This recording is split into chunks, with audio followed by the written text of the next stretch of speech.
Hello and welcome to this Leaving the Police interview webinar. My name is Mark Corder and with me we have Rob Hoblin. Hello, Rob.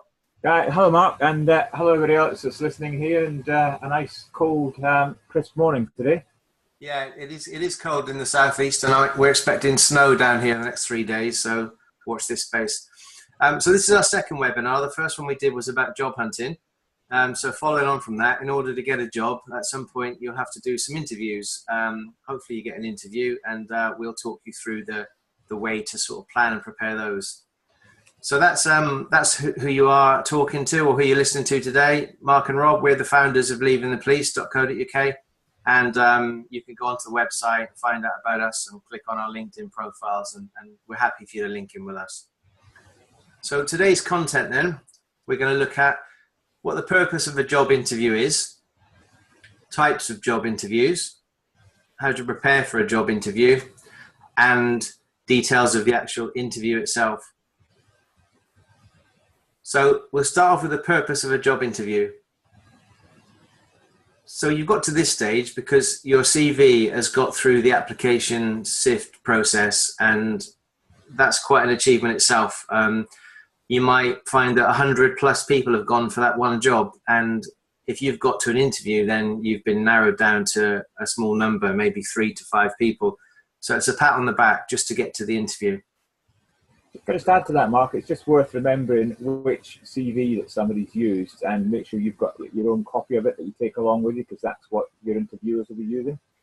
Yeah, exactly. Have your CV with you, and if you can hand your CV out to them on the day, that sort of gives you the right to retain a copy, and it can be handy to refer to. The organisation now wants to meet with you and establish how good a fit you are for each other. It's a two-way thing. The interview is a chance to meet them as much as for them to see you and get a feel for you. And they'll want to hear examples of what you've done so that your background and experience and skills are pretty much aligned to the role. The sift that they've done sort of gives an indicator for that, but the actual interview itself is a chance for you to impress and give your evidence. Yeah, again, Mark, I'm just going to add to that. The key to all this is recognising that UK PLC is looking, and we know that they're looking because you and I have spoken with them this last week. They're looking for your transferable skills. That's what you're trying to get across. Exactly. And then if it's just like a check to establish how well you're likely to fit in and you know what you've got to offer, really. They want to find out who the preferred candidate is from the final few. So you've got down to the last few, but it's still a 1 in X number of chance, because if there's 3 or 4 of you, then you could say, well, the odds are against you, but everyone's in the same boat. Everyone's got to the same position. It's a level playing field on the day of the interview. It's up to you how you perform. And as I said, it's a chance to see if it's a company that you like. Some people have walked out of an interview thinking, actually, I don't want to work for that organization. Now I can see more about them. And of course, the person interviewing you is more than likely going to be your line manager, because they would have a say in the hiring process of the person that gets the job. So if you don't feel that you click with them, or they're not the sort of person you want to work for, that would be the time for you to decide and let them know. You know, you don't have to take a job because it's been offered. There's thousands of jobs out there. There's a great playing field and you know, lots of other opportunities. I think it goes without saying, Mark, it's also about what homework you've done on the organisation as well. I mean, what web research have you done? Have you spoken to any of the current employees? Do you know anybody that works for them or that's had dealings with them? That should give you a bit of a clue before you even go for the interview. Yeah, you're right. And hopefully, that having done all that homework, you've got a good feel that when you're actually going to put yourself through this process, which is, you know, it's not easy to prepare for and undertake, that you're hopefully, your mind's made up beforehand that if you do get offered the job, that you're likely to take it. And that's down to preparation, which we'll come on to. So it's a chance to ask both parties to ask questions of each other and establish if actually they're suited, you know, you're a match. So about the different types of job interviews then. There's a basic traditional one-to-one interview or one-on-one where there'll be you and one other person. And as I suggested on the previous slide, that other person is more than likely to be your line manager. Because why should they have someone imposed on them they didn't have a say in the interview process or the hiring process? So just one-to-one, we're talking formal here, so fully kitted up for an interview and a chance to sit down and feel probably more relaxed because it's one person rather than a panel. And then you've got the panel interview. It could be 2, it could be 3 people, could be more. So it's you and them, and a number of questions will be coming at you from different people, and probably the rest of them will be writing down notes and capturing evidence. I was going to say, Mark, just on the panel interview, which should probably traditionally police officers and police staff more used to, it's just recognising what's the role of each of those panel members. They're not just all 3 from HR, for instance. There'll be specific roles. So in terms of your evidence, make sure that you've got the right evidence for the right role, if that makes sense. Yeah, okay. And a behavioural interview, that's where you might be asked questions about certain things in terms of your behaviours and how you might respond to things, rather than all about competencies. A group interview is actually where you've got a number of other candidates sat in the same group, and it's like a group of them, maybe a few of the interviewers and several of the interviewees all in the same room. And you might be asked questions that you have to discuss, and they'll be observing your interaction with the rest of the group. So how do you get on with other people, etc. And that's not unknown, and you'll be told about that before you go.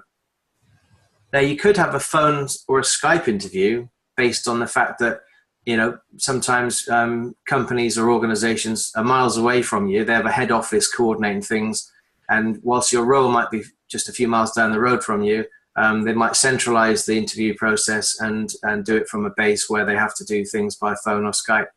You wouldn't take that any less seriously. And certainly the phone one, at least they won't be able to see you. So what you wear is up to you. But if it's Skype, then you'll be expected to wear exactly what you're wearing, as though it's a formal interview. You had experience of that, Rob? Yeah, I was going to say, I was going to add to that. That traditionally these days appears to be the first hurdle. Second hurdle after the CV's gone through. That's usually the first text, and I've had a couple of phone interviews, a couple of Skype interviews as well, and it's an unusual position, again, for ex-police officers to be in, or even current police officers to be in. If somebody's interviewing you, and 1, you can't see them, or 2, it's just the headshot of the person at the other side, and body language and stuff that isn't quite so easy to read. But I would say take it as seriously as any other type of interview, because you are trying to sell yourself either by phone and or by Skype. Yeah, absolutely. And if you don't take it seriously, I'm sure that'll come across, and there'll be other candidates that have. So, just because you're not going to sit in a room with someone, this is 100% as important as any other, because it will have an outcome either for or against you. And then we get the informal interview, the coffee, the lunch interview, and they'll play this down probably and say, oh, we're just going to have a chat over a coffee, etc. And that's the trap that many people fall into. There's no real informal interviews in terms of how seriously you take it. You'll be judged, you'll be measured, you'll be expected to give evidence.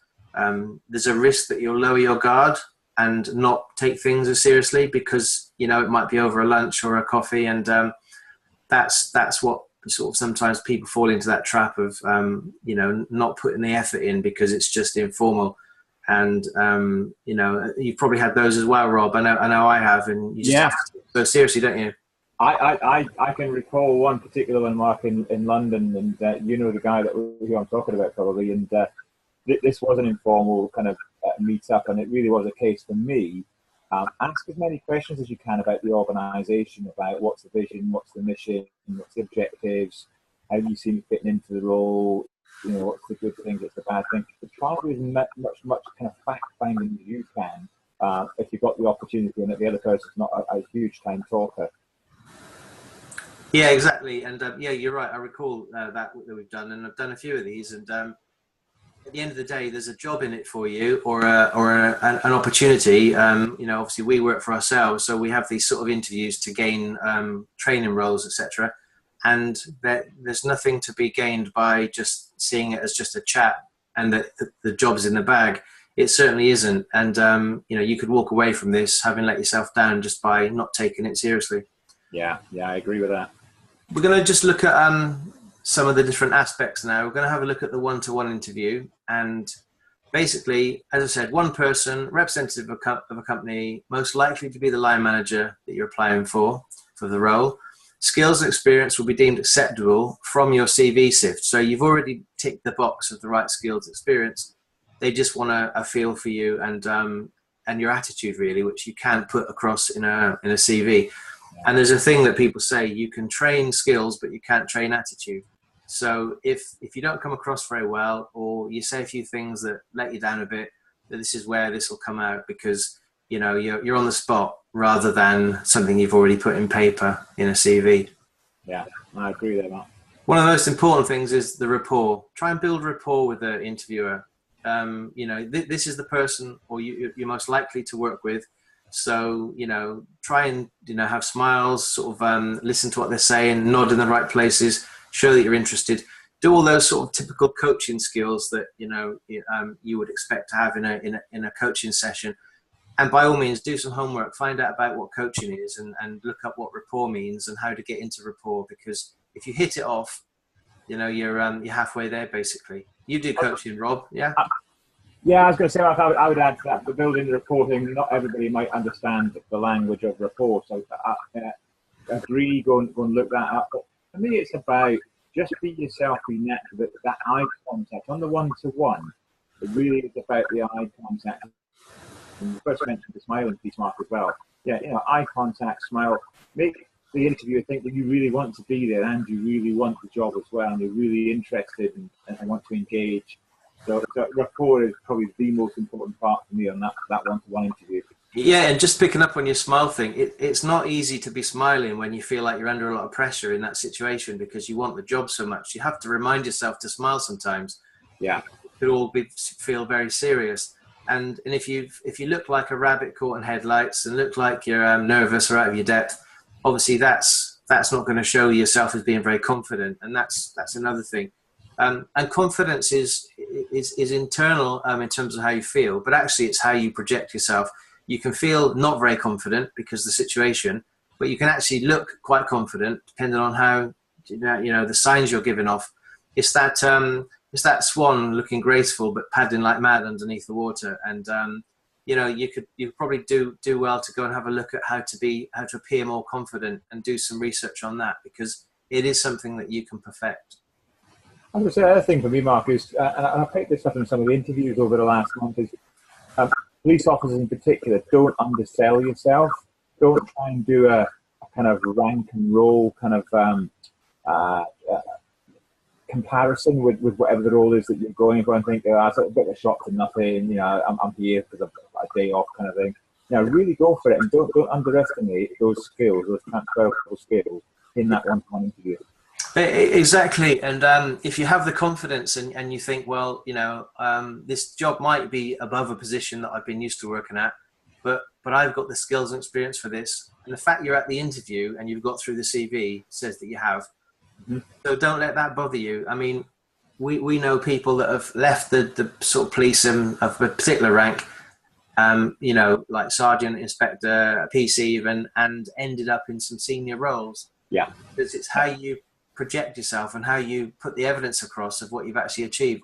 I think one of the heads of security for Virgin Atlantic was a sergeant in the police, and he more than doubled his salary then when he got the job. Anything's achievable. It's just up to you, really. Yeah. The other thing is I want to see examples of your experience and your exceptional work. We've put the word exceptional there because far too easy for people just to rattle off the mundane things they do. I've done this. I've had responsibility for that. It's about your achievements. It's about the best things you've done. And I'll say it now so that I don't forget to mention it later, but you can have notes in with you. It's not like the old police stuff where you expected to memorize everything.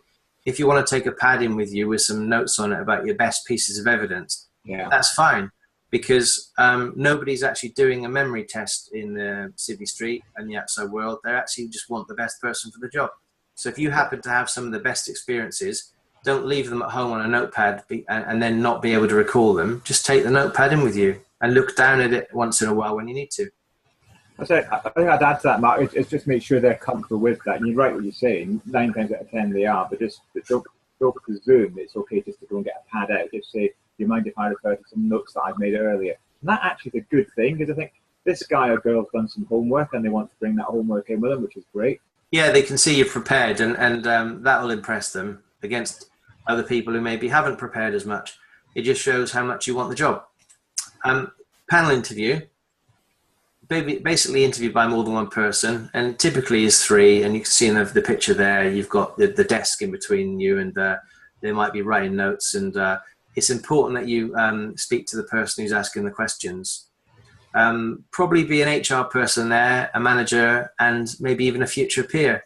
I know in the NHS that they actually have people of one position lower than the person they're interviewing for their role. And this is because the person, one of the people doing the interview, is basically almost interviewing their boss to see if they're fit for their department. And that's quite an interesting take on it. So you could have quite a cross sort of individuals there, rather than 3 people of the same sort of grade or position or role. Yeah. I was going to say, Mark, I've known it to be up to 5 people in an interview, and because they've all come from different backgrounds. Don't be overawed by the fact that there's more than 3. There's a reason for why there's that amount of people, and probably the same time frame, but they've just got specialists asking questions that hopefully you'll be able to answer. Yeah, and if you're the sort of person that might be shocked to walk into the room and there's 4 or 5 people there, do your homework. Find out by the person who's organised the interview with you what the interview process is going to be like, how many people are going to be there, because you're prepared then, and then you're not surprised. Yeah. So obviously the purpose of a panel is to gain a collective opinion from the group, and to make sure that no one person is sort of influencing whether you get the job or not. So, you know, you might have 3 people. One think that you're not really their cup of tea, and 2 others might be really pro you, and that could persuade them, you know, to get the job. Yeah. We're not always a good fit with everyone, and a panel will hopefully even that out. Yeah, exactly. Yeah. So your planning approach will be the same for a one-to-one interview. It's no different. It's as important, and there's no really right and wrong way of doing, you know, a one-to-one or a 1-to-3. It's just the same process, really. If we went on to the group interview, it allows an organisation to quickly interview people, because they can have a group of you all at the same time and basically screen out people. And the people likely to be screened out at this stage are the ones that talk too much, or the ones that put other people down, or don't let other people into conversation, or the ones that don't say anything. How can you be evidenced and judged if you actually don't speak? And I've been on some group interviews where 1 or 2 people don't speak. And to get some brownie points for yourself, you might actually bring them into the conversation. If you think John isn't saying very much, you could say, what do you think about that, John? And bring him into the conversation where he might not have said very much. That will go well for you, because you're being inclusive. Have you done group interviews, Rob? Yeah, I have, Mark, and it's exactly as you say. Again, think about how many's in the group. If they say it's an hour's interview for 6 people, on average, you've got 10 minutes worth of talking. The thing not to do is talk for 10 minutes and think, I've done my bit. It's just about, well, how do I get some 1-minute nuggets in there 10 times, and make sure those nuggets are applicable to where you are with the conversation. And I like this piece you talked about, Mark, about bringing others in. You know, it is exactly as you say. You know, what do you think about that, Jane? What's your thoughts on it? What you don't say is, Jane, you've been very quiet for the last 45 minutes. Anything you want to say? Yeah. And that actually scores you quite a few own goals. Yeah, there's a right way and a wrong way to do things, and common sense would dictate, hopefully, that, you know, people watching this and listening to this have been around the block and have dealt with people in policing, and got the experience of communicating with people, would hopefully know not to speak to people like that. But we're just reminding you that, you know, it's the same in an interview.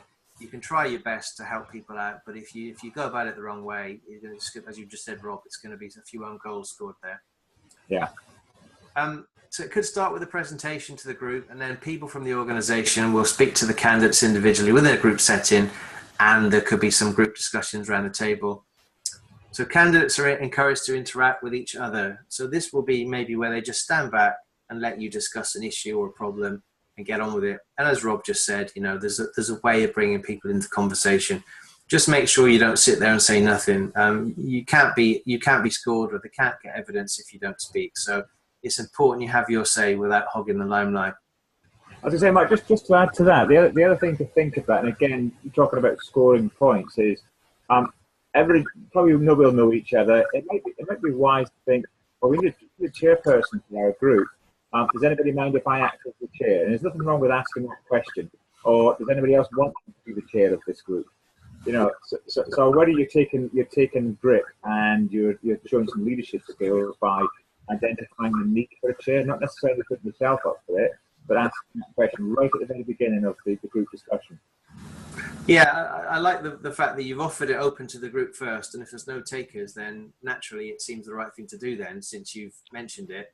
Again, it's the display of leadership qualities, and that's going to be a tick in the box for you against someone who sits there and doesn't say anything and doesn't volunteer for that role. So yeah, it's just about how do you stand out from the crowd. Think about, if you know you're going to go into a group situation, how are you going to stand out from the crowd? And there will be a crowd there, so you have to do what you have to do. And the organisation can observe for qualities and criteria relevant to the role. So you have to not forget what it is you're actually going for, what the job is at the end of the day. What's the role? What am I likely to be doing in that role? So what possibly could they want to see from me on the day that makes me a fit for that role? There's no point going for one role and then you acting out the sort of the skills and experience and qualities of something totally different.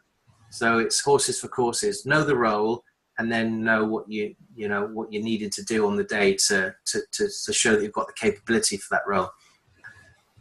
Moving on to phone and Skype interviews. We obviously don't want to dress like that.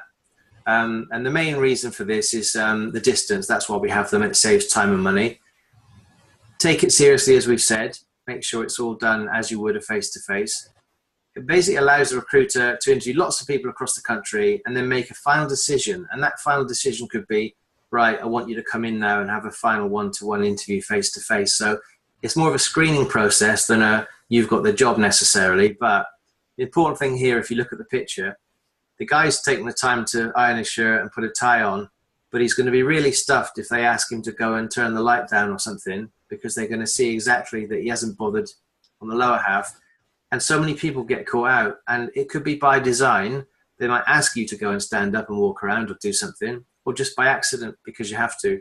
And it's no point taking half measures. If you don't dress properly, then you're not really committing to this. You're not doing it properly at all. And, somebody I know had to do a home interview and went around someone's house, and the interview was in their house to make it more of a comfortable setting for them. And they had shorts and t-shirt on. They were watching television, and they were reluctant to turn the television off during the interview. So you can imagine how far that went and how they didn't get the job. In fact, the interviewer just walked out after about 3 minutes. And it's all about how you put yourself across. I was going to add a few things, Mark, which we've picked up on doing Zoom interviews for the last kind of 6 weeks now, just in terms of Skype and telephone. It is that thing about distractions. If you are doing it from home, making sure, for instance, I've got a couple of pets here in the room that I'm in, so dogs barking, cats whining, doors banging, partners banging on the door, not realising that you're actually online or on air, to make sure that you warn off the rest of the family to keep out whilst you're in the room doing the interview. Things like that. And actual things like, some people think, well, okay, I can do it on my iPad or my iPhone, which is fine. And then they tell you halfway through the interview, oh, my battery's run out, so I'm going to have to stop and recharge and come back on again. So all little things like that, they're all about preparation. So as easy as it sounds to do a phone and a Skype interview, think about what's going to be the blockages on this type of interview, and how can I kind of mitigate those circumstances and make sure I've got everything prepared and be ready for the whole 45 minutes. Yeah, absolutely, Rob. And what you've just said there is a risk that if it's Skype, then people aren't going to do that preparation that you've mentioned. And it's like you said, the batteries in the phone being on charge. If you do it on your phone or iPad, knocks at the door, all those things that can go wrong. And I'm looking around the room now as we do this webinar thinking, what can go wrong now to totally embarrass me in terms of a noise? But I think I've covered it, because you have to take the time to do the planning. So absolutely.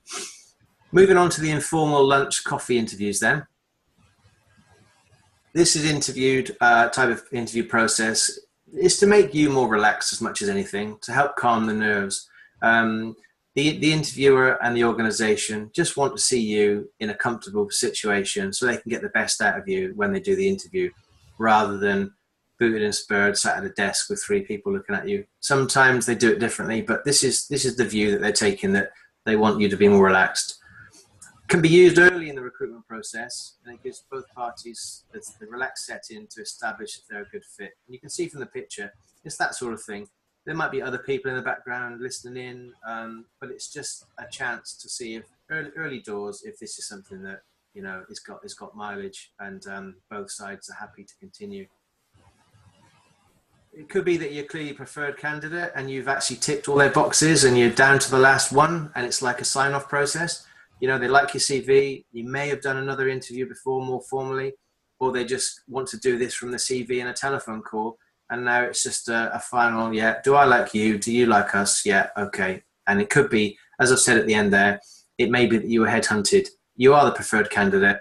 And in fact, Rob, we've both been in that situation. If you we had our interviews downstairs in a coffee shop in a supermarket in the central London, didn't we? One after the other, basically. And it was very informal. And we sort of felt beforehand that we'd got the job because we were headhunted, but didn't take any chances, did the preparation, took it seriously, under no illusion that, you know, we were there and we could have messed up if we did. It was down to us. Just add to that, Mark, just looking, and I'll use that picture as an example that you've got up on the screen there, with the lady interviewing the guy there. One thing about distractions, again, is commonplace nowadays, that what we do here is we'll put our mobile phone next to that coffee cup, and it'll buzz, it'll flash up with all sorts of different things from mates, friends, maybe 1 or 2 jokes on there, whatever it might be. But just to bear in mind, 1, my advice is never to put the phone out anywhere near you. I mean, if anything, just leave it away altogether.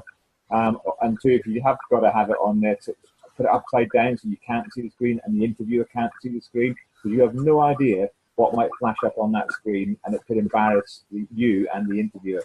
Yeah, absolutely. I'd go as far as to say that there's a risk that if you put your mobile phone on the table, the interviewer could take that as a sign of rudeness, because I'd go along with that. Yeah, you're expecting to deal with your phone, or your phone is something you can't let go of, and it will take precedence over the one-to-one interview that you're having in the cafe or coffee shop, or even a one-to-one interview in an office. Don't have your phone on view, because for the reasons Rob just said, but also it suggests that you're prepared to jump to that phone if something happens, and that phone and you aren't the priority today. It's about making sure that the interviewer is satisfied with everything. So yeah, keep the phone out of the way, and then for all the reasons Rob just gave you, it can't go wrong. Interview preparation, we'll move on to that now. We've basically said this already for every interview, but it's essential, and without preparation, you won't be successful. And the reason you won't be is because other people would be preparing. They will be doing the hard slog and making sure that all the T's are crossed and the I's are dotted. In our previous life, we've had people turn up for interviews, and they thought, I've only got to turn up and I've got this job because I know I'm the best candidate. And that's where they know who the other candidates are. Unfortunately, they don't get the job then, because they didn't do the business on the day and persuade people that in the interview that they were the best person. It's about evidence at the end of the day. Doesn't matter what you think about yourself, it's how you portray yourself. Other candidates will also be interviewed, and they'll be doing everything they can to prepare, so you need to do the same. Yeah, I agree. It's a great achievement, as I've said, to get to an interview, because there could be literally hundreds of CVs and applications for that one role. So if you've got past all that lot and you've got an interview, even if at the end of the day you're not successful with the interview, it's an experience that you can learn from, and obviously there's an opportunity to get some feedback. It could just be that the other person was better and their evidence was stronger. It doesn't mean you failed. It just means that, you know, other people might have been more suitable. But don't go home leaving anything on the table, thinking, well, I could have done this. I could have prepared a bit more. I could have took that Friday morning, instead of going out, shopping, I could have done another 2 or 3 hours. Yeah. How much do you want the job at the end of the day? So the bottom line there, don't take any chances, prepare. You've got this far. Why would you not do that? Yeah, agree there. So information about the position, okay? We're talking about what research and homework have you got to do? Well, you want to do more than everybody else to find out about the company. You want to go beyond what others may obviously do. So find out about the interviewer or interviewers. Check them out on Google, LinkedIn. Identify some common ground. They might have some views on things. They might have some experience in things.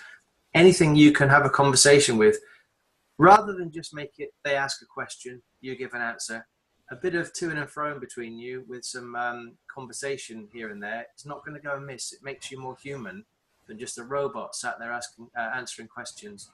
And this gives you the chance to do that. I mean, you've interviewed people, Rob. It's much more comfortable, isn't it, when there's a conversation to be had? Yeah. And I think the other thing to add to that, Mark, yes, it's a serious thing, and you're trying to get a job, but if you can have a laugh and a smile and a little joke about something that you have got in common. There's nothing wrong with introducing that in the interview. Right? I'm a smiley person anyway, and if I can see some fun in there, I'll have some fun. But in the right way. There's a right way to have fun, probably a wrong way to have fun. But try and relax a bit, and like you say, the research is the crucial bit here. It is about knowing, if you can, about the individuals, and lots of people are now on LinkedIn. It is the place to go to look up people professionally, and then once you've done that, it's then find out about the company. Yeah, and like you say, go further than just finding out the homepage. Find out the history, where they're going to, what their ambitions are, how you might be able to help them in taking those ambitions forward. There's lots and lots you can do in the background. Exactly, and you've just touched on something there. If this person who's interviewing you appears to have a bit of a track record of going places, and they tend to do a job for 2 years and get promoted, there's some one-liners you can put in there. If they say to you, what do you want to achieve in this role? You might say something like, well, at the end of the day, if I'm successful, you'll be successful, and I want us both to be successful together, blah, blah, blah. It's just little things like that you're picking up on. You've identified their ego or where they're actually going in their career. Yeah. And you can be supportive, because they want to hire someone that's going to help them. They don't want to hire someone who's going to make their life difficult. And as Rob just said there, with the humor, put some smiles into it, without cracking jokes, because, that's going too far. But they don't want to employ someone who's just going to sit there with a straight face and look miserable all day until they and not show an initiative, and we'll have to be told what to do. They want you to have some sort of opinion of yourself and of your own, and to take initiative. So, humor, smiles, all in the right proportion, in the right places. And that's just experience will tell you when that is. That's more homework for you to do on the internet, on YouTube and Google, but it all adds up. Yeah. And you can identify common ground then with these people. You can also read about social media and their news to get a flavor of their style. I'm talking about the individuals and the organization here. Are they corporate? Are they more contemporary? Do they all go around wearing jeans? They have a dress down Friday. One organization I know brings in alcohol at 4 o'clock on a Friday and lets their people have a drink, because they all tend to get the train out of London and go on the tube. So a few people stay behind and celebrate what a great week they've had. And, everybody's encouraged to do that, or stay behind and have soft drinks, even if they want to, just to be part of the game. So if you can find out that sort of thing, it'll help you in sort of creating your answers for the questions. There's 10 ways of answering the same question and still giving the right answer. It's how you decide to do it. You can also find out about what skills and values the organization hold in high regard. What's important to them? What are they like? Have they got good, strong green policies? Are they sort of good with volunteers? Are they sort of socially acceptable? There's lots of things you can find out and avoid standing on landmines then if you've got some different values that you might want to keep under wraps, or you may be not as strong in some areas as others. Anything you want to add to that, Rob? I was going to say a couple of things there for me. Lots of organisations now strong on the diversity agenda. Find out what is that and how can you contribute to that, to the diversity agenda. And the other one is, and you slightly mentioned it, there was the corporate social responsibility. Again, probably in the last 5 years, a new language for lots of organisations. Probably been doing it, but not in the kind of open and transparent way now that they are doing it. So again, so what are their corporate social responsibility statements and commitments, and how might you be able to add value to that? And it is about all those different things. How do you add value? What have you done? What experiences have you had? Or what could you do in taking that forward with them? That's an excellent phrase about adding value, because you're going to go on someone's payroll. You're going to cost them money. So they want to see what you do to counteract that. What value do you add? And, the corporate social responsibility and their policies and everything should all be online. You should be able to get it from somewhere or someone. And it's how much digging you do. Now, bearing in mind the audience we're talking to here is the police family, you should have no problem in finding things out if you really want to. And it's all out there.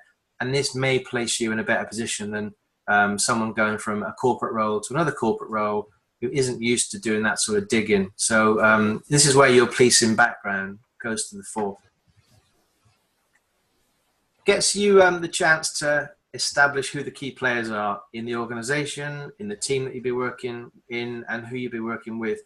Do your homework. Find out about the line manager that's going to be interviewing you, more than likely, and find out what team they're in, who's in their team. On LinkedIn, it shows you who their connections are, more than likely. A question that might be burning with you now is, should you link in with the person who's doing your interview? My view on that is not before the interview, because they may see this as you trying to court favor, gain favor from them. And we wouldn't want them to have to even cross their minds and think about that. So by all means, look at them on LinkedIn, because they'll have a pop-up on their profile to say that you've looked at them. It'll come up on their screen. And that's just basic good research. You know, most people would expect you to do that. But don't link in, and I wouldn't be sending them any messages on LinkedIn until after the event, because you don't want to, you know, position yourself in a delicate situation, really, that, you know, could cause problems going forward. You'd agree, Rob? Yeah, I totally agree, Mark. I agree with that stance. And the other thing about looking them up on a profile on LinkedIn is you can see if you've got any common connections. So that might be a bit more homework in terms of common connections. Who else knows this person that's going to be interviewing you, and how well do you know them? And then maybe ask them some questions about the interviewer's background and what they like and what they don't like. So there's some big advantages to doing some research on them, for sure. Okay. And you can identify recent events and milestones to the organisation, including its future plans. Again, this is by doing your research and homework. You should really know what's going on in the organisation. So it'll be expected that you know what's happened recently, what their plans are, what their milestones are. This is something that you should go with and be able to answer questions on. And you could refer to them when you're giving evidence of yourself. You know, if you give an example of something you've done, you could say, and that would fit nicely with this future plan you've got of this major project, because I've got significant project management experience and I'd be willing to help. That sort of thing, really. I'm just going to add to that, Mark. A couple of the things you can do in terms of the research, and you taught me this one about checking out an organisation's performance for the last, say, 3 to 5 years. If they're a limited company, go to Companies House. It's open source material. You can find out about how they have been performing and who the directors are and what their backgrounds are. That's one bit. And the other bit, if it's a FTSE company, FTSE 100, you can go and track the share price. You know, how the shares been performing over the last 5 years, 1 year, 3 years, 5 years, and if they're up, you know, why have they gone up? If they're down, why have they gone down? And again, back to how do you add value to improving that share price or improving that company's position? Yeah, you're right, Rob. And on that point, and this is just a completely personal viewpoint, before I'd even applied for a job, I would be looking at this sort of stuff, because if an organisation is going in the wrong direction and there's a lot of negativity about them in the media, my view is that I wouldn't want to be associated with that, because once that's on your CV, it's on your CV. And it's not very easy for you to sort of gloss over the fact that you worked with them. And a downward spiral organisation that's maybe done a lot of wrong things in recent years and is in the news for all the wrong reasons, do you want that on your CV? Are you better not sort of doing the homework and finding out early on that you're going to rule them out, rather than find this Gucci job that you're going for and then find out the day before the interview that it's all negative and that you might not actually want the job. And if you go into the interview thinking that you might not want the job, then you're really unlikely to get it. And that's a waste of your day and everybody else's time and all your research. So even before you put your application in and submit your CV, make sure it's an organization that you're happy to work with. And I've just put up on the screen there, learn about the client products and services as well. Were you going to say, Rob? I was going to say, the phrase to me, Mark, is don't join a sinking ship. Yeah. Get off a sinking ship. Don't join one. You know, we don't have queues of people getting onto the Titanic. So, you know, make sure that you do your homework and you're going in the right direction from that, or staying well clear of it. Learn about the client's products and services. You need to know what they do, what they stand for, what they sell, how they sell it, that sort of stuff. You know, you might not be in a role where you're involved with the products and services, but you need to know. It's just some basic stuff that you'd be expected to have. Yeah. and awareness of. And then consider how you can add value to the organization. We just talked about that. It's about what difference do you make to them and their world so that they would give you the job. And everybody else will be thinking the same thing. So you obviously want to make sure your difference is as good as it can be. You really are going to improve the organization and prove your worth. I was saying, might just add to that, and probably people asking themselves the question here: what does that actually mean? What can I add? And it's about what have you achieved? What have you achieved in your policing career? And I suspect nobody has exactly the same two career achievement paths. Two PCs, two sergeants, whatever rank it is. So that's where you stand out in uniqueness. It's about what you have achieved, and that's the bit that you need to put across. Yeah, absolutely. You're unique, so you've got to tell them why. So in terms of your evidence then, preparing your evidence, you'll be asked about your experience from your CV and in relation to your role. They'll have your CV, so they'll see an indication of some of your experience, but you want to give strong evidence, your best answers. So when they say, can you give me an example of when you motivated people, when you've demonstrated strong leadership, you've got to think about your best answers, which is where the notepad comes in. And even if you can't take the notepad in, you'll have picked up on the competencies beforehand. What are they likely to ask me? And then memorize the key things, much as we would have done in the police for an interview. We're saying you can take notes in with you, and we believe you can, and everything suggests you can. But as Rob said earlier, it wouldn't hurt to just say, am I okay referring to my notes? Be prepared that might say no, but 99 times out of 100, they're more likely to say yes, it's okay, because it's not a test of memory. Yeah. Consider using the STAR model when providing your evidence. Won't talk massively about this. There's a bit on our website, www.leavingthepolice.co.uk, about the STAR model and about how you can be helped with that. But it's a way of answering questions. It's talking about a scenario from start to finish and talking about what you did and the outcomes. If you Google STAR model, you get all the stuff. I'm not going to dwell on it because we've taken quite a bit of time already on this webinar, but it's really important that you do your homework and do your evidence. Look back over your career and find the highlights. What did you do in each of your roles that were the best things in those roles? If you've got 30 years behind you, you can't just rattle off all your best achievements without having a look and doing some research. So sit down and work yourself through each role you did, each position you had, and consider what some of the best things were. And it might take a bit of time and memory jogging to get those answers, but then you've got them then going forward for other interviews. So it's something worth doing.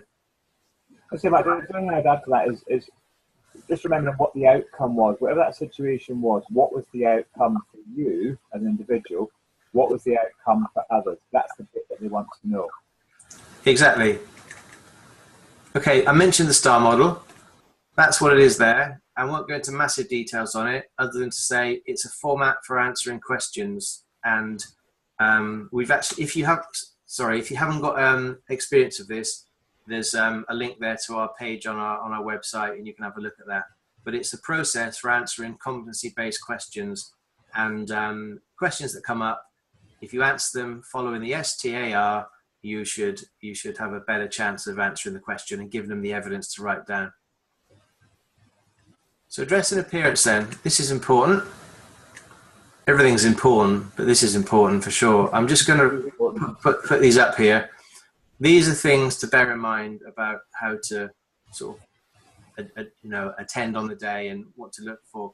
The one caveat to all of this, I would say, is if the organization is clearly not a dressing up type organization and your homework suggests that, I would talk to the person doing the interview beforehand and say, look, I would usually turn up in a suit for an interview, but I've noticed that everybody in your organization wears jeans and a t-shirt. How do you think I should prepare for this interview? And how do you think I should dress for the day? And at least you're taking the time to find out. Because I know, for example, with Virgin, Richard Branson hates ties, and he goes around with a pair of scissors and cuts them in half if he sees any. So if you did your homework, you'd know not to wear a tie to a Virgin interview, and that would be brownie points for you if you didn't wear one. But if you did wear one, it suggests that you haven't done your homework. So It's a case of aligning yourself with how the organisation is. We've put on the screen there all the different types of things to consider. If you look at the gentleman's tie there, it's a bit too glary for our choice, so we've put a note in there. Not too bright or flashy. A plain tie, yeah, with a plain sort of shirt doesn't go amiss, does it, Rob? No, exactly. You've got to be careful you don't look too flamboyant and too entrepreneurial on your first visit. Yeah, exactly. Okay, so we'll move on to about travelling to the venue then. Planning your journey on that road. Is important. Planning your journey is important as everything else that you've done, because all that work and effort will go in the bin if you sit on that motorway there in that traffic and the clock ticks past the point where you should have been sat in the room. What does it kill you to be an hour early and go and find somewhere to sit? So do your homework, check the route. You can even do a practice run if it means so much to you. This is a job interview that you can't afford to not be at. Leave nothing to chance. Arrive early and get a coffee. You can calm your nerves that way. If you are nervous and you're worried, go in and have a coffee and chill out, basically. Double check the venue, the room, and the name and the number of the person you're going to, and the timings, and the fact that the person meeting you on arrival might not be the person doing the interview. Don't go there looking clueless and asking around for stuff. It just shows that you've maybe done lots of homework, but not to the nth degree. I just add back into that, almost the early first point there. One thing I do, if I know I've got an appointment at a certain location I've never been before, I find out exactly what the postcode is, and I will Google Map check it for the time of the day, for the day of the week, a couple of weeks before. So if it's a Wednesday, I'll put 8 o'clock, leaving the house, on Google Maps and see how long it takes on Google Maps. Yeah, that's the thing to do, yeah. A couple of Wednesdays in a row, then roughly I've got a good idea how long that's going to take. Yeah, exactly. Especially if it's the day that it's the same day of the week, so that you've got an idea of what things might be like on that day. Yeah. But don't let the travel thing be the thing that messes it up for you, because too many people put all the emphasis on the preparation and then they just wing it on the day, and they're stuck on a train, or the train breaks down, or they're stuck in traffic like that, and everything's been for nothing then. Yeah. Okay, so on the day you might have some nerves, and that's to be expected, really, because at the end of this process could be a job that you really wanted, and a position that you'd sort of got your eye on and were really keen to get. So we expect you to be nervous. You just need to find ways to relax. And again, more research for you. Find out different ways of relaxing and find out what works for you.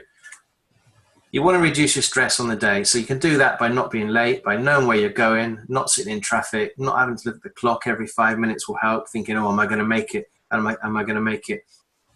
Think about what works for you and what doesn't, and try and follow those routines. Practice not talking too fast. When people do that, it's because they're nervous, and it'll make things worse. If you're rattling off at 100 miles an hour and talking too fast, you will definitely say things that you don't mean to say. You will ad-lib and add in things that you look back and you think, why did I say that? My mouth was running away with my brain and I didn't think before I spoke. Yeah. Calm yourself down, speak slowly. There's usually a glass of water on the table. If you find yourself rattling off too fast, pick up the glass of water, have a drink, buy yourself some thinking time, and calm yourself down. Just add to that. I love that glass of water trick. And actually let the interviewer ask the question, look at them, then take the drink really slowly. And then put the drink down. That's giving you that 10-15 seconds to really think about the question. And obviously you've got your dry mouth's gone now, and then you can answer it. Yeah, it could be that you might be saving this for the question where you've been caught out a little bit and you didn't see this coming, and you've got to have a bit of thinking time.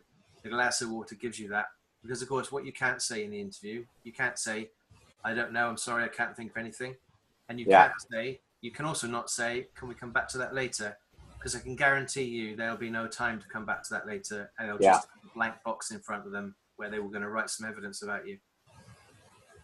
So listen carefully to what's being asked rather than worrying about things. If you're worrying and if you're nervous, you may not listen to the questions.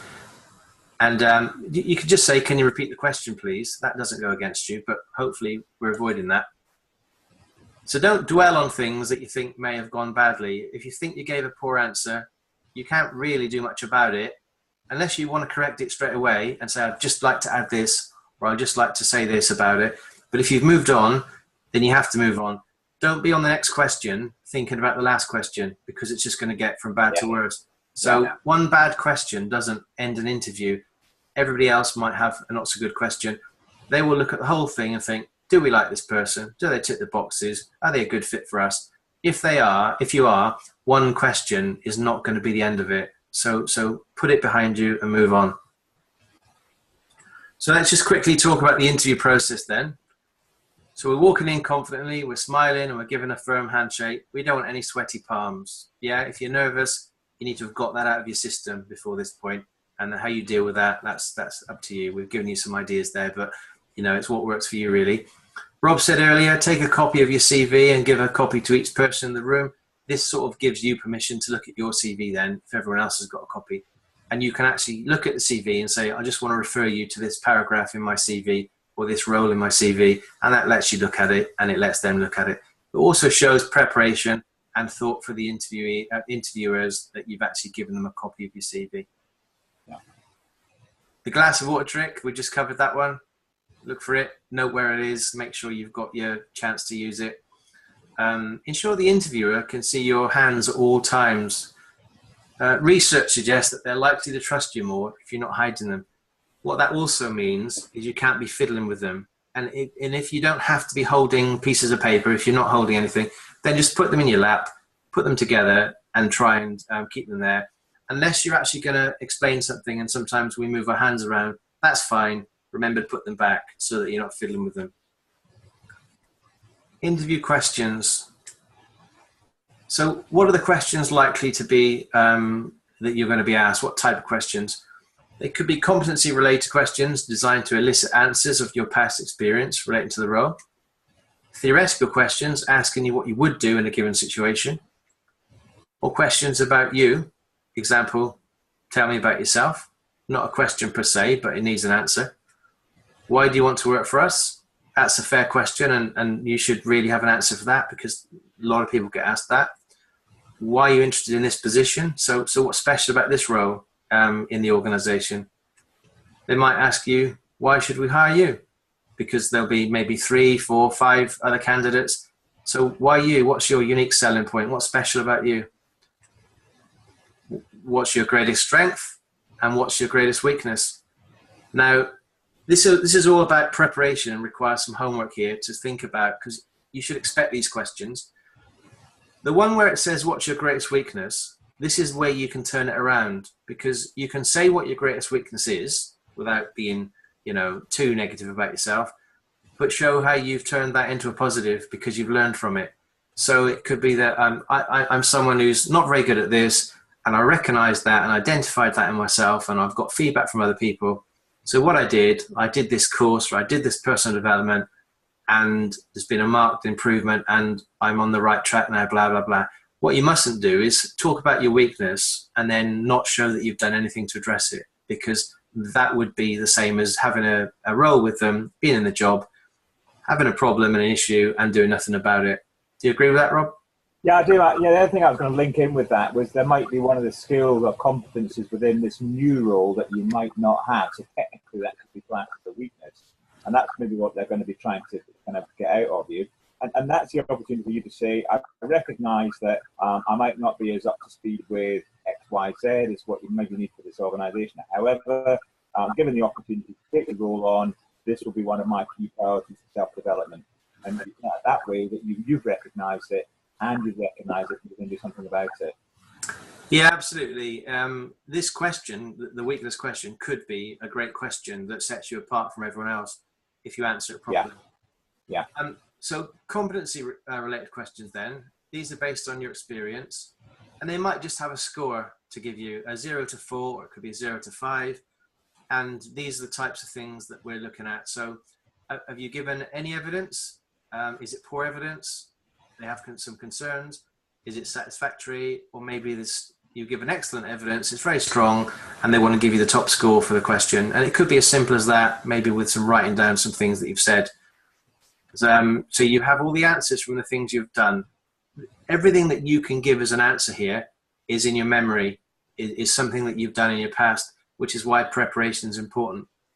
So consider beforehand what you would come up with as the answers and use the STAR process, which we've mentioned and which you can refer to on our website. The interviewer is basically looking for ticking the top box where they can, the strongest evidence. So if you've done some 10 things in your career that would tick this box, then you need to think about which one you did the best and why it's the best.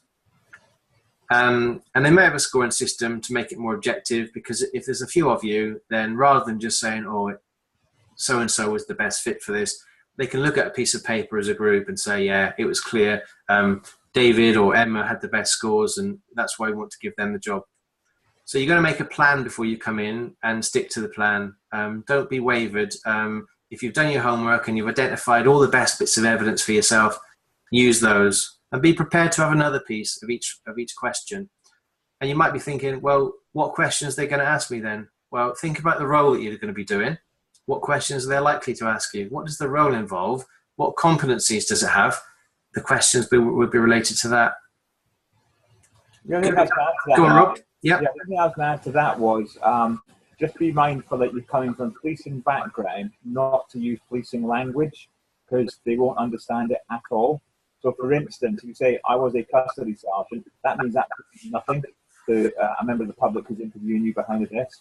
So you need to explain what your role is, what you actually did on a daily basis, or whatever that role might be. Yeah, good point there. They won't understand your background as much as maybe you will, unless it's a role that aligns to policing in going forward. So, be explicit and be clear. Theoretical questions, this is quite straightforward, really. This is more based on your beliefs, values, experience, knowledge, etc. What would you do if? So they might be just testing you here with some scenarios and seeing what you would do in those scenarios. It's about your thinking on your feet, because you can't recall evidence here necessarily, and you can't recall examples necessarily unless you've done these things before. And then what you might want to do is think, well, how did that go well? Why did it go well? And use those examples. But it isn't a test of or a recollection of what you've done before. It's testing your decision making as much as anything, based on your beliefs and values. So give some thought as to what scenarios could come up if you were in the role and what you would do. Think about, what can they ask me about this type of role, and what would my answers be? What's the right thing to do in each situation? It's important choices or answers. We'll consider important choices or answers for you to give. We'll consider organisation, profit, reputation, health and safety, teamwork. They'll be looking for you to make the right choices with those sort of priorities in mind. If your choices hammer the organisation's profits, damage the reputation, to hell with health and safety, and who cares about teamwork, if those answers are coming out of your mouth, then the chances are you're going to be walking out the door, looking for another job opportunity. So think about what the right things to do would be if it's theoretical questions. What's the best thing I could do for this organisation with this answer? Mark, I'll just add to that. Yeah. Again, I picked this up on the interviews with prospective employers as well. It's about what they're also looking for from the policing family is not just the policing skills, but the values that they were brought up on, the internal values of policing. So all those things about the personal values, about the code of ethics that we get in the decision-making model, and then linking that across to the values of the new sought-after organisation. If you can link those two things together, your values, the values that you used to work within policing, then transfer that across to the organisation's values that you're seeking the job with, you'll score lots and lots of points. Absolutely. And finally on there, don't make yourself the focus of the answer. It's about the organisation and them. They don't want to hear me coming out your mouth. They want to hear why you're going to make decisions for the benefit of the organisation. And here's one for you underneath the picture there. If you're asked about why you left the police service, and if it wasn't due to retirement, and if it was due to retirement, you can just say, I reached a natural point where I had to retire, or it was a retirement position. It was the best thing for me at the right time. But if that's not your reason, if you voluntarily left at an earlier point, then make your answer positive, not negative. And this goes throughout the whole interview. You don't run people down. You don't run your previous boss down, your previous job. You don't run anybody down at any time. You find the good in things and the good in people. So it's about wanting to do something different for yourself, or there's a job that you saw, you really liked that, you wanted to change, you wanted to continue to develop. think of how that positive spin on why you left the police could be achieved. The last thing they want is to take someone on who's just going to moan about the current job when it goes bad or when it goes against them. And that sounds like common sense, but so many people fall into the trap of running down their previous role or their employers. So at the end of the interview, or near the end of the interview, because this is still the interview, you get to ask some questions. They'll say to you, do you have any questions? And this is as important as the rest of the interview, and you should always take advantage of this opportunity. It's still part of the interview process. It's not, oh, I can lower my guard now, we're in relaxed mode. No, you're still being judged, if that's the word you want to use. So think of responses that show that you have given some thought as to what it's like when you're actually working in the role. You know, it will, if you give your answers to say, well, when I'm in this role, what I'd like to do is this, blah, blah, blah. How would that help with your strategy? Or do you see that working, that as a good fit for your strategy? Or you could say, I've noticed that your team is going in this direction. I've got some ideas about that. Can you just give me some more detail, blah, blah, blah. It shows that you've thought about yourself in the role and how you can help that role. So rather than just ask questions about how much money will I get, how much time off will I get, all those things which is about you, you want to ask questions which help you help them in the role and the job. So think of it as the other way around. Rob? Yeah, I was going to say, Mark, a couple that always work for me is what opportunities are there in this organisation for personal development? That's always a good one in terms of, so what are the training and coaching and stuff that can we do for you? And the other one is, where do you see the organisation in the next 3 to 5 years? Yeah, 3 to 5 years, because that could be a sort of time for you to think about your situation in 3 to 5 years, and it could be promotion. And you could say, well, I'm an ambitious person. I'd like to think that if the organisation is growing and developing and moving forward, I would like to do the same. Exactly. Yeah. And then on the last one on there, we've said don't ask about salary, bonuses, terms, time off, holidays. Make it all about them. These questions can be found out either beforehand with some research or afterwards when there's a job offer. The job offer should say 20 days or 28 days annual leave. Here's the salary. Here's the bonus, the details. Hopefully you've got an idea about the salary beforehand. Sometimes it'll say, you know, in the advert, this is the salary. It might say negotiable, and that's another whole ball game. But this isn't the time to ask the question. If they bring up the subject, that's fine. You can talk about it, but don't you bring the subject up. So on that note, the issue of the salary, job descriptions I've just said or negotiable. It may list the terms and perks you receive in the job description. I've just said that. Wait till they bring the conversation round to money, not you. Be prepared to go home still not knowing the salary. Once they make you an offer, if they phone you up and say, we'd like to offer you the job, now we'd like to talk about salary position, clearly they want you. You're the best person for the job. They've identified you as their number one choice. So what you don't want to do is think, well, what's the lowest I can go here to make sure I get it? You've already got it. At this point, they're offering you the job. The salary is the negotiator. Yeah. It's another discussion, and maybe something on our Facebook group that we can have a chat about. But what you don't want to do is sell yourself too short. Think, well, I'm only worth this amount. No, you're not. Not to them. You're probably worth a lot to them because they've narrowed you down from a group to this short number of one. So don't undersell yourself. I was going to say, Mark, the other thing for me, top tip, is don't compare it to any policing salary that you may have had, and don't link it to any pension that you may have. This is about what are you worth doing this job.